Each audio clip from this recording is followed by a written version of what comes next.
ಏನಿಲ್ಲ, ನಾನು ಮಾತಾಡುವಾಗ, ಹೇಳುವಾಗ ಹ್ಮ್. ಲೈಕ್ ಎಲ್ಲಿ ಏನ್ ಹೇಳ್ಬೇಕು, ಎಲ್ಲಿನ್ ಮಾತಾಡ್ಬೇಕು ಡೈರೆಕ್ಟ್ ಆಗಿ ಹೇಳಿದೀನಿ. ತಪ್ಪು ಅಂತ ಅನ್ಸಿದ್ ಕಡೆ ತಪ್ಪು ಅಂತ ನಾನು ಹೇಳಿದೀನಿ, ಸರಿ ಅಂತ ಹೇಳಿದ ಕಡೆ ಸರಿ ಅನ್ಸಿದೆ. ಅಂಡ್ ಅವ್ರು ಗೆದ್ದಾಗ ನನ್ನಷ್ಟು ಖುಷಿ ಪಟ್ಟವ್ರು ಯಾರಿಲ್ಲ, ನಾನ್ ಗೆದ್ದಾಗ ಅವರು ಖುಷಿ ಪಟ್ಟಿದ್ದಾರೆ. And we had very good bonding. ಒಂದು ಒಳ್ಳೆ, I got very good person big boss ಇಂದ. ನನ್ನ ಲೈಫ್ ಲಾಂಗ್ ಕ್ಯಾರಿ ಮಾಡುವಂತ ಫ್ರೆಂಡ್ಸ್ ಸಿಕ್ಕಿದೆ ನನಗೆ. ಅದ್ರ ಬಗ್ಗೆ ಸಿಕ್ಕಾಪಟ್ಟೆ ಖುಷಿ ಇದೆ. ಆತರ ಎಲ್ಲ ಸಾಫ್ಟ್ ಆದೆ ಅಂತ ಏನಿಲ್ಲ.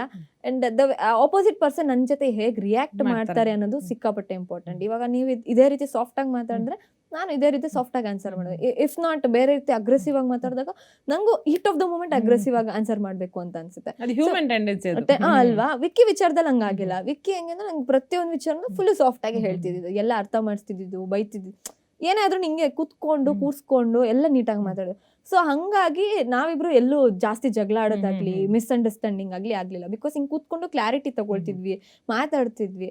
ಹಂಗಾಗಿ ಆ ಬಾಂಡಿಂಗ್ ಹಂಗೆ ಕಂಟಿನ್ಯೂ ಆಯ್ತು. ಈ ರೀತಿ ಕಾನ್ವರ್ಸೇಷನ್ ಆಗಿದ್ಕೆ ಇಫ್ ನಾಟ್ ಮಧ್ಯದಲ್ಲೇ ಬ್ರೇಕ್ ಆಗ್ತಿತ್ತು.